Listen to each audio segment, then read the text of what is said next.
Thank you, Harvey. Thank you so much. Thank you, everybody. Thank you for showing up. And why did you laugh that I'm playing Bill Clinton? It's immediate, the resemblance, isn't it? It's very interesting. The most interesting fact I found out about Bill Clinton in playing him, and I knew him, spent time with him back in the 90s, is that he has no eyebrows. Very sparse eyebrows. When you put on the hair, all of a sudden to realize that. So that's my fun fact for the evening. But thank you very much. I'm very honored to be here, and I accept this award really on behalf of my beautiful wife, Kimberly, and our two little miracles, Thomas Boone and Zoe Grace. We call them T. Boone and ZG. And before the near tragedy that nearly took their lives, I tell you the truth, I had never been an activist, politically or otherwise. In fact, I'd never played an activist on TV. And my career goes back to Marcus Welby, I'm telling you. But I was involved in a few charities, and most notably the International Hospital for Children, which is out of New Orleans. And what we did is we go down to Central America, and we built clinics in rural areas of Central America and supply them with medical supplies and essential equipment, and we would identify kids and bring them to the United States for medical treatment that they couldn't get in their own countries. And at that time in my life, which goes back about 20 years with that, I really had complete confidence in our own medical system here. I'd had a few stays in the hospital myself, and they'd all gone without any kind of complications or incidents. And I always had complete confidence that the doctors and the nurses knew what they were doing and that they never made mistakes. But it turns out that doctors and nurses do make mistakes because they're human, just like us. We all make mistakes. I mean, the only difference is if I make a mistake in my business, it's called take two, or 3 or 4 or 5 or 6, whatever it takes. You know, in the medical profession, it really a mistake could mean life or death.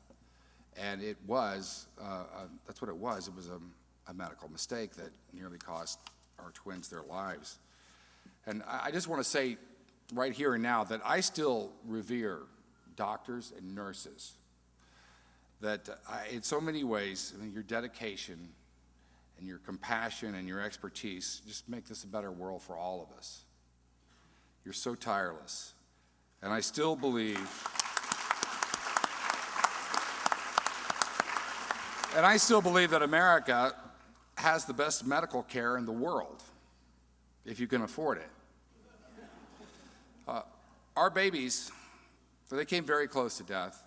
We've seen the video that was already up there. They did receive, 1,000 times the dose of heparin, which is a blood thinner, twice. And it's completely unavoidable if there'd been the basic technology available. It turned their blood to water. It was for my wife and I, it was really the most terrifying event of our lives. And for our babies, they couldn't tell us how they felt. Except that they were screaming and crying, and they were bruised and bleeding from every place that they'd been poked or prodded. And their suffering went on for about 40 hours until their coagulation, their blood's ability to coagulate returned to a normal level. And they survived, we believe, really thanks to the power of prayer.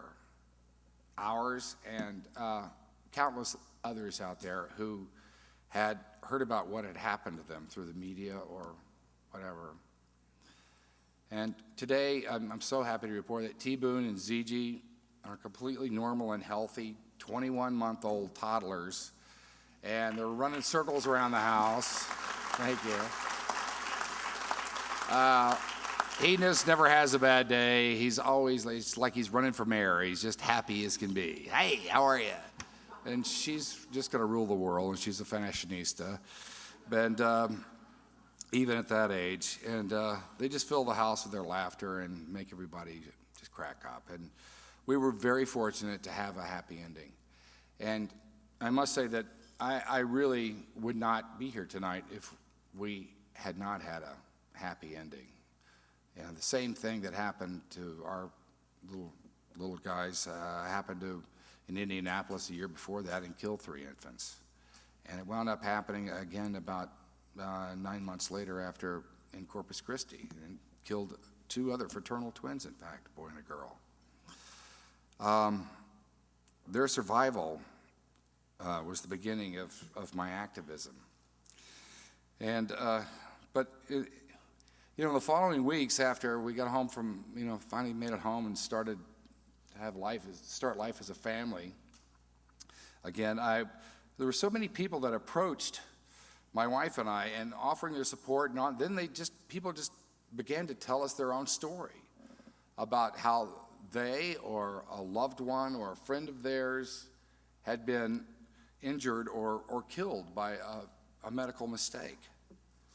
And then about a month later, Mr. Harvey Rosenfield, who so graciously introduced me, thank you very much.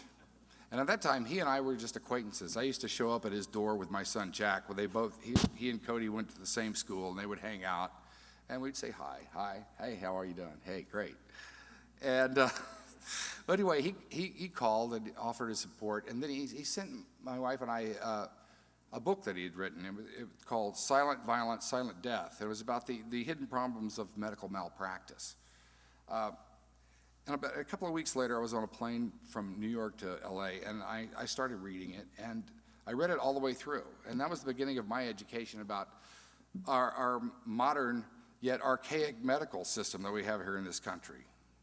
And his book and our subsequent conversations inspired me to learn more about what could be done to make sure that what happened to our sweet little babies maybe would not happen to somebody else's loved one. So, I don't have to tell you people this, that these people at Consumer Watchdog, they're pit bulls. But they're our pit bulls. That's what's so wonderful about it.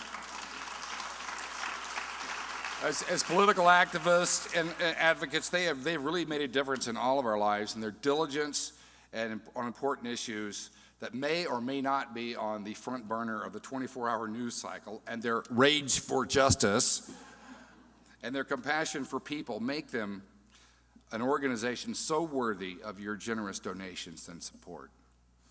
And I know from personal experience, because I've been working with them ever since. And Harvey Rosenfield, and also the media darling of the night, of the moment, Mr. Jamie Court, they've been incredible resource to our cause. Because of them, I went from being someone who just really tried to stay out of politics, please, to being that guy who testified on Capitol Hill.